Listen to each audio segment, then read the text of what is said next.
Look, I've been out and about traveling both on interstates around the country. I've traveled a bit internationally over the last 3 or 4 weeks. I've run into a variety of people in different walks of life, different socioeconomic classes. And what's interesting is how common the questions I get when people recognize me and the kind of questions that they throw at me that aren't specific with details, but all thematically pretty much the same, whether they are on Team Blue or Team Red these days. And it's simply this: are we going to be okay? And my instinct when I get that question is simply to say, yeah, of course we are. We've been through this before, and you've heard me say this. And there are plenty of times in American history where we've been on the brink of something bad and we've pulled back. Sometimes we've pursued bad policies and we've eventually learned the hard way. That gives me optimism because I do think we are eventually going to get out of this and be in a better place. The question is how much damage is done before we get to that fork in the road. And that's where I can't always provide full comfort to people. I have this sort of dark joke that I say at times about climate change. And I'll say this: I say in 200 years from now, if the world's population is cut in half, let's say the world's population is 3 billion in the year 2200, will you say we survived climate change? So the answer is yes, the species did, but we lost a lot of lives. Our population shrunk quite a bit, right? You see where I'm going here, right? The point is, we're going to survive all of this. The question is how much damage is done until we get to that point where we don't have the anxiety that we all feel today, which is why I am deeming 2026 the year in which the globe, but in particular the United States, is in a year of living dangerously. We've had other dangerous years. And again, I hope I'm wrong. I hope this proves not to be the case. But I think, unfortunately, all of the circumstantial evidence is pointing in that direction. So the framing question I want to come back to isn't where should we be headed? It's more basic than that. It's simply, where are we actually headed? Because the honest answer is we're in some uncharted waters here, right? We've had similar experiences with nationalism. We've had similar experiences with over exuberant executive power. We've had all sorts of times when the federal government has done things that has harmed a class of people unfairly. So yes, we've been down these roads before, but we always seem to have a moral compass that we would eventually follow. The question is, does that moral compass work? Some of these things are gonna sound repetitive to some of you because I've talked about them in the past. You know, I think one of the ways to understand what has been now a quarter century of what I would describe as rolling, unresolved anxiety about the current shape of our economy and our economic outlook, our cultural transition. None of this is quite landed, right? We have not fully embraced what this new economy is going to look like. Globalization is certainly one where there's been a revolution against. AI is only going to accelerate even more globalization, which is only going to accelerate more anxiety. Identity, status, all of that has been up in the air, and all of it's been playing out across the entire 21st century. This isn't just an American story. It's been a global story as well, right? Brexit wasn't a trigger in this country. Brexit was one of the big triggers in Europe. You had a mass migration crisis in the Mediterranean Sea that helped trigger a lot of nationalism in Europe and a lot of xenophobia in Europe. And you know, of course, we have not dealt with why is there so many surges from the global South to try to come into the westernized world? Well, the global South is in deep, deep trouble for a variety of reasons. And that is something that has been unresolved. Look, globalization has created massive wealth we hadn't seen before, massive efficiency, massive displacement. Entire communities have been lost, not just on jobs, but a sense of purpose. So globalization created massive wealth, massive efficiency, and massive displacement, right? Entire communities lost not just jobs, but they lost a sense of purpose. You just go through the state of Iowa. I've told you those stories in the past. And for a while, the promise was, don't worry, all of this is eventually going to stabilize.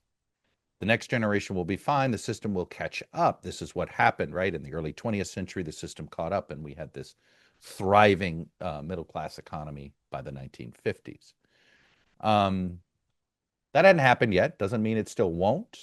But the problem is our anxiety is still there, right? That is why we've been in this vote against mindset. We have not liked the system that's in place, and we have held political leaders accountable who are in charge when the system is in place. And now, of course, we have AI, right? That is about to pour gasoline on this globalization. And what globalization created some fear, AI is going to create a ton more fear. Globalization really impacted blue collar America.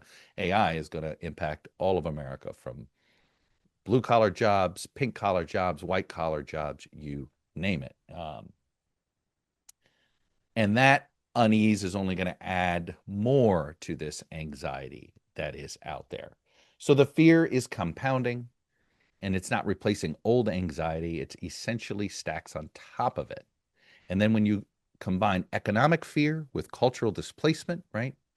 The changing look of America, if you will, you get a public that is unsettled enough to be persuadable and exhausted enough to be dangerous. And that's why I do think we are in a, one of the, this could be the year that we are living, and it's certainly a year that I feel like we're living dangerously. Then you layer on top what has been a really poor political response to this anxiety.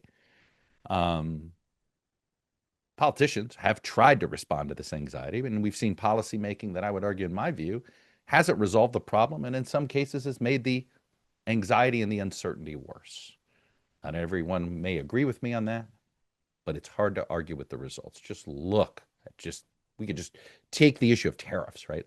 Look at how that has destroyed and hurt this economy, impacted cost of living, all sorts of things. This has been a failure. This is an obvious failure of this policy. It has created all sorts of global instability. None of this has gone well for the United States. Because what we, I think, are learning here is trade policy that flexes muscle in the short term, leaves businesses unsure on how to plan, immigration policy that sends strong signals but creates chaos without clarity. That also hurts business. That's also impacted your budget at home. Economic nationalism can feel emotionally satisfying. We want these jobs in America, but it often raises costs and volatility for the very set of voters that the policy was supposed to protect. And that's the world we're living in right now. So the intent may be to calm fear or to help people where it's no, somebody's going to get your back, and the outcome often does the opposite. When promises that are made go unmet or unfulfilled, then you have an even angrier public. And maybe they will no longer trust the political system to come up with those answers. And then that brings me to the international layer of this world and of this moment of a year that we're living in that I think is pretty dangerous. Because every day now feels like we're on almost a regime watch moment. Is there going to be real change in Venezuela? We haven't done regime change there. We just knocked out a leader. But did we just break it? We own it. What are we doing with it? We may have weakened the regime, but the regime is still in charge. There seems to be all sorts of crackdowns. It seems to be unsafe for Americans. How did that happen? What are we going to do when you're half in, half out, right? Again, the Pottery Barn rule. We broke it. Are we going to go in there and now and fix it? And the issues currently happening in Venezuela, are we going to suddenly decide we're going to get involved in Iran? Right? The good news is these protesters are in the streets like never before. I will be shocked if the Iranian regime can last this calendar year. I think this is going to be one of the biggest stories on the planet, is when the supreme leader falls in Iran. But how involved should the United States get? And if you get so involved, you actually help the regime stay in power longer. It is a really precarious moment. Look, I remember when this protest movement in Iran sparked up in the early days of Obama. Obama said certain things, but now there's in hindsight, should he have done more? But the more you do, the more involved you get America, the more involved we get. The expectations that we're suddenly in charge. Are we rebuilding?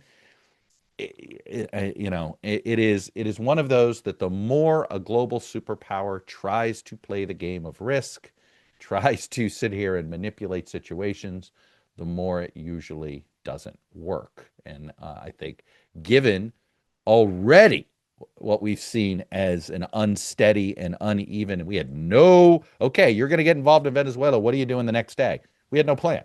It's clear we don't have a plan. I mean, he is just winging it right now. There was no plan at all. Do we have a plan for Cuba? Because they're winging it there. There's no plan at all. And if you get involved in Iran, what's your plan? Are we really good? The irony that suddenly the United States and Donald Trump has decided, if you're going to be a nation destructor, then you have no choice but to become a nation builder. And we're trying to destroy the regimes in Venezuela, Iran, and Cuba. And if we are the ones that essentially help break the place, then we're going to have no choice but to play a role in it. Now, I happen to think that we should play a role in these places, but a benevolent role. We can't play the malevolent role. And the fact is, history. Look, as much as I want to see this stuff happen, history says the more involved we get, the more skepticism the public itself sometimes has with our involvement, and it actually can backfire. It can strengthen leaders that were weak at one point. In fact, we're seeing that in Latin America already. The president of Colombia is not very popular. He's overseeing an economy that's not very popular. He's overseeing a security situation that's not very popular. A political party that is a bit more aligned with the West, a bit more aligned with U.S. priorities in the hemisphere, is favored to win. But all of a sudden, the more heavy-handed we are taking with Venezuela, the more suddenly those that are seen as more friendly to the United States are being met with more skepticism by the voter. Because guess what? There's a history in Latin America of skepticism of United States power and how much they want to exert in those places. This episode of the ToddCast is brought to you by Quince. And I love me some Quince. New year, colder days. This is the moment your winter wardrobe really has to deliver, right? If you're craving a winter reset, start with pieces truly made to last season after season. Quince brings together premium materials, thoughtful design, and enduring quality so you stay warm, look sharp, and feel your best all season long.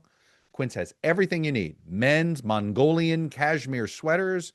I have one. I have to say, really into it. They have wool coats, leather, and suede outerwear that actually hold up to daily wear and still look good. Their outerwear is especially impressive. Think down jackets, wool coats, and Italian leather outerwear that keep you warm when it's actually cold.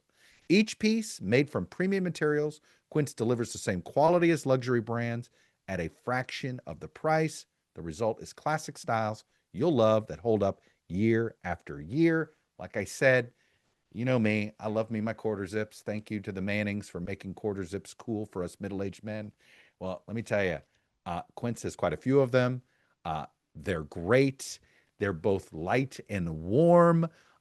It is, look, I think there's nothing harder than business casual, right? You get these things. What can I wear? What can you wear at a meeting? What do you wear on a Zoom? I have to say, it's as if Quince sort of says, hey, look, we've got the modern sort of working wardrobe ready for you. And that's probably the best way I'd describe it. It feels like it's clothing that looks stylish, looks good, but is actually practical, right? And isn't going to break the bank. So refresh your winter wardrobe with Quince. Go to quince.com/Chuck for free shipping on your order and 365-day returns. That's right. There's no time limit on it. 365 days. You get the whole year. And it's also available in Canada. That's QUINCE.com/Chuck. Free shipping and 365-day returns. Quince.com/Chuck. Don't forget the code. Use it to save some money. These are good things. Maduro gone. That would be a great thing. The remnants of this Castro regime going away in Cuba, that could be a good thing. Getting rid of the Ayatollah in Iran, that is all a good thing for people that are being abused in those countries. These are undemocratic dictatorships where anybody that spoke out was thrown in prison, was mistreated, sometimes killed. These regimes have to go, but they have to, it has to be the people in these countries that overthrow. If we are seen as the instigator, it will not go well. In fact, why are we having the situation that we have in Iran? Because of how involved we got in Iran's politics for so long in the 50s, 60s, and 70s. So the reason we have the regime we have in Iran is arguably due to our heavier hand in that country's politics, in that country, going back decades and decades. But it doesn't take away the larger point that I want to make here about 2026 being the year we're living dangerously, because every headline now feels like a tipping point. You're like, okay, this is going to be a big one. And it's not always clear whether the tip is going to be towards progress or the tip will be disaster, right? It's progress to get rid of a brutal dictator. It can turn into disaster if there's no plan for a regime that is more democratic, more free, and more responsive to the people. And of course, all of this is happening under an American president who clearly intends, and I think this is the motivation, but he just wants attention and wants to be involved and wants to put his historical stamp on this era, whatever means necessary. If it means just acquiring somebody else's Nobel Peace Prize to say, hey, I've got the Peace Prize that I should have gotten, it's something silly like that, or going after Greenland so that somehow the history books will say he got Greenland. Or who knows, maybe he does get serious about Canada again.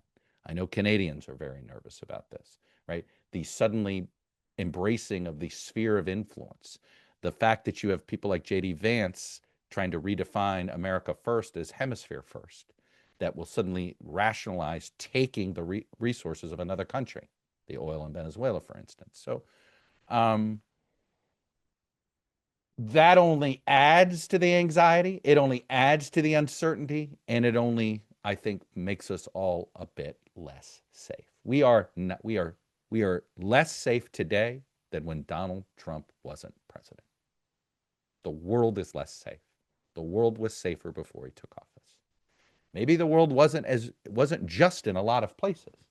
And this isn't to say he hasn't stumbled into doing the right thing in certain points of his presidency, like getting the ceasefire in Israel and Gaza.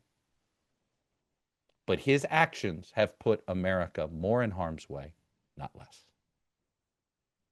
And his actions domestically have goaded more Americans to go after each other. That's just a fact. Is it directly his fault, or is it us? Is it us behaving this way?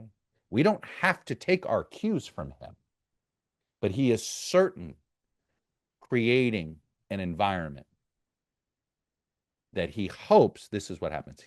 Remember, what I think is a bug dividing America, some in his administration see as a feature, that division means more power and more influence. When division, all it does is eventually erode away at all of our freedoms. So we'll see what happens. He's trying to remake parts of the world order. He's trying to redraw norms. He's trying to personalize power. He's trying to put a name on this era, from trade to alliances to rhetoric about borders and maps and sovereignty. This presidency is pushing hard to basically upend the entire post-Cold War assumption that defined American leadership for the last 40 years, arguably defined American leadership since post-World War II. History is going to render this verdict, and we'll see how it turns out. But here's the thing. It doesn't feel like there's a middle ground verdict available here, does it? This era is going to be remembered either as the beginning of something necessary or the beginning of something destructive. And I think because we realize there's only probably two paths here, that binary choice only adds to the anxiety we're all feeling. And I'm sorry to add to your anxiety by sort of maybe giving you an explanation for it, but it's the world we live in. We also have this split reality that we're all living in, because there's an America that's on social media that looks like it is on the brink of civil war, right? Just watching the left and right go after each other, arguing over the facts and the narrative of what happened in Minneapolis really makes you feel uncomfortable. Like, oh my God, what is social media going to do to us? And then there's the America I experience in the real world, where it doesn't feel anywhere near that, right? It does feel as if we could all get off social media and touch grass, that maybe we would be in a slightly better place. But it isn't all now an online situation, right? Because you have moments, flashpoints, the shooting in Minneapolis involving an ICE officer at this protest. This one event, it has enormous symbolic weight. It's the kind of moment that makes people think, are we one more incident away from something spiraling? All of this feels like Tinder. It feels like the conditions exist where a spark could matter far more than it should. And there are political leaders that almost seem to be embracing, searching for this spark. Watching J.D. Vance go borderline unhinged in the White House press room, trying to defend the ICE officer's decision to respond to a protester with lethal force, couldn't be any less American. And then we're going to sit here and lecture another country for killing protesters. If we are not protecting our own citizens' First Amendment rights, constitutional rights, we are no better than any of these other authoritarian regimes. And that is something that has gotten lost with some elected officials. And look, you may not like the protesters who are protesting the policies that are behind these ICE raids. And I'm trying really hard here. And I would like folks to try hard too. The issue isn't whether there should be ICE or not ICE. ICE is not the problem. It's the leadership at Homeland Security. It's the policies that are being implemented that ICE is following. It's the recruitment process for ICE officers that clearly is training them to treat fellow American citizens as threats, not as constituents.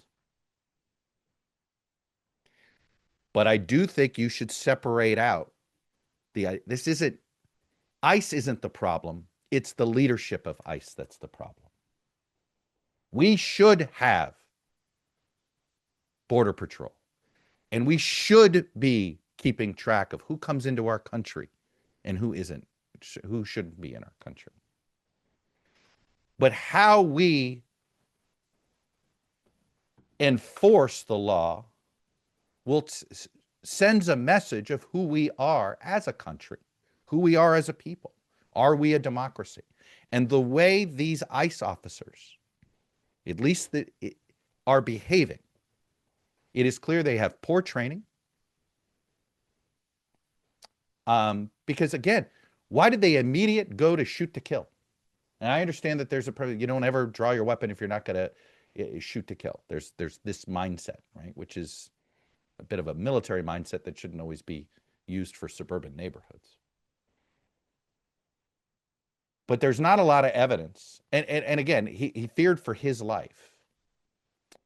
The training should be to make sure that car can't be used to kill you if you're truly worried about that.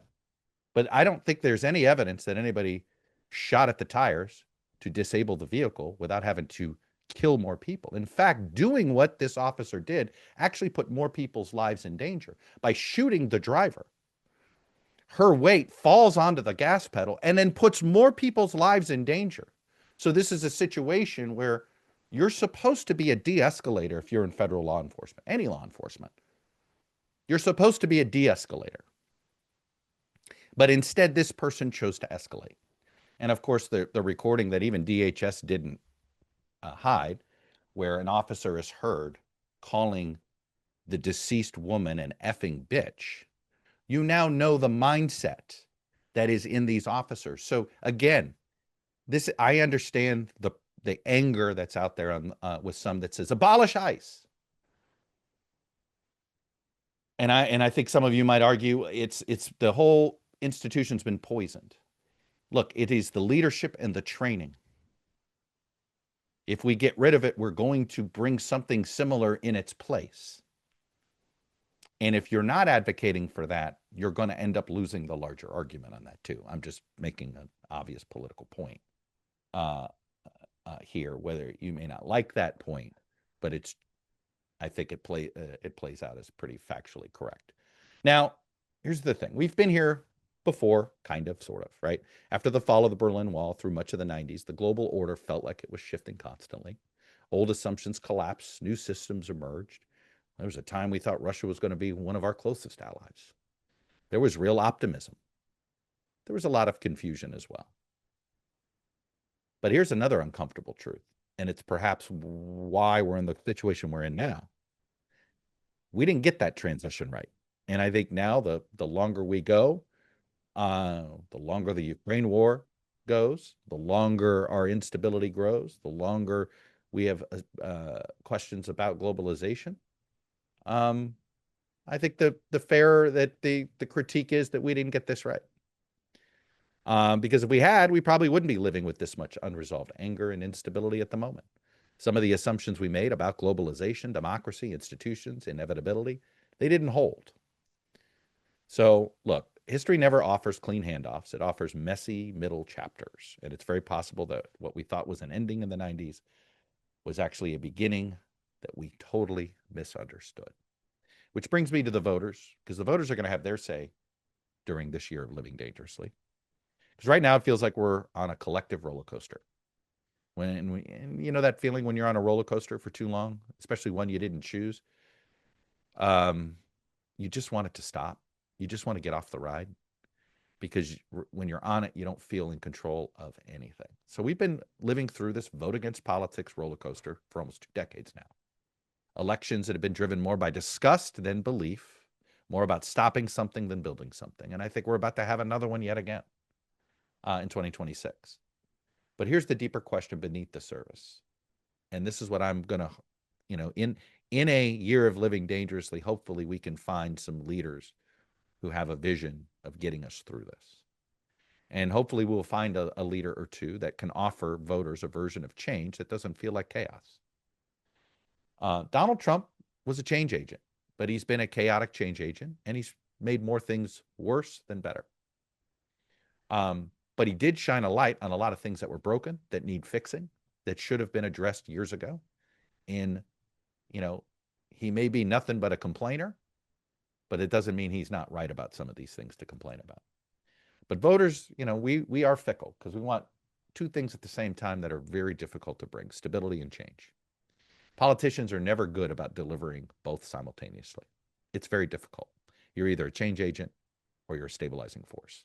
It's hard to be both in this current way our politics work, especially in the communication side. So let me leave you with this thought. And that is, I think it's going to be bad politics to be on the side of chaos. And it's been true, right? Donald Trump's chaos led to Democratic victories in 2018. Donald Trump's chaos in handling COVID led to Joe Biden's presidency in 2020. But Joe Biden's chaos led to a return to Donald Trump, right? We don't like chaos. It's going to be good politics to be on the side of calm and stability. Right now, Donald Trump is neither calm nor stable. That's a fact. That is not going. And so I would be hesitant to be on the side of a force that is trying to do their own version of disruption. You got to figure out how to create stable disruption if such a thing exists.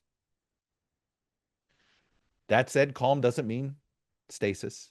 Stability doesn't mean restoration, and forward doesn't mean reckless.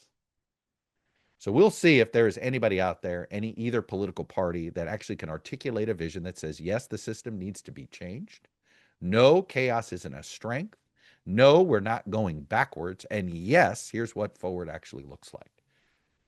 Because if we don't get out of this loop, we're going to continue to be defaulting to vote against politics until at some point a group of voters decide politics isn't working. Let's go down the authoritarian route. We already have elements on the right that have given up on small d democracy. They are fully embracing. Peter Thiel, J.D. Vance are part of this. I mean, don't let them fool you. That is a wing of the party. Elon Musk, this sort of the Silicon Valley red pillars, none of them believe in small d democracy. Not a single one of them. They want to, and that should scare the bejesus out of most of it. I don't think Donald Trump necessarily ascribes to all that, but he's so easily manipulated by money that he'll ascribe to whoever will fund him. But that is something that I think the more we fail at solving problems in a small d democratic society, the more you will see some of that democracy doesn't work mindset take hold on the left, just as we've seen it take hold on the right. Because there's always political physics. What starts on one side of the aisle almost always shows up on the other side of the aisle in some form. Sometimes it's reactive, but it always seems to show up. So are we going to be okay? I don't have a neat answer. I think America will eventually be okay. But in this moment, we're not so okay. Politics of 2026 is going to change us a lot. How it changes us, I think, is a total unknown.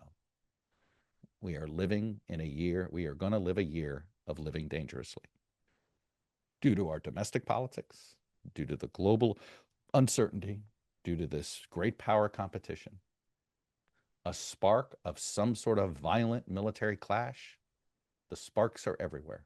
And we don't know which one of them is going to turn into an out-of-control wildfire and which one of them proves to be a total and complete dud. So it's not the greatest way to ring in the quote-unquote new year, but I think it's the most honest way to ring in to start this year, because I think that's where we are. It's not where any of us want to be, no matter which side of the political aisle. None of us, I think, enjoy living with this much anxiety. Doesn't appear we have the leaders to meet this moment. And this is not just to criticize Donald Trump. I don't see it on the left either right now. But guess what? 2026, we're holding auditions, America. America's looking for a forward-looking leader who will bring stability and change and actually gives a damn about all Americans, regardless of whether they're super liberal or super conservative. That's something we haven't had in a while. Having good life insurance is incredibly important. I know from personal experience. I was 16 when my father passed away. We didn't have any money.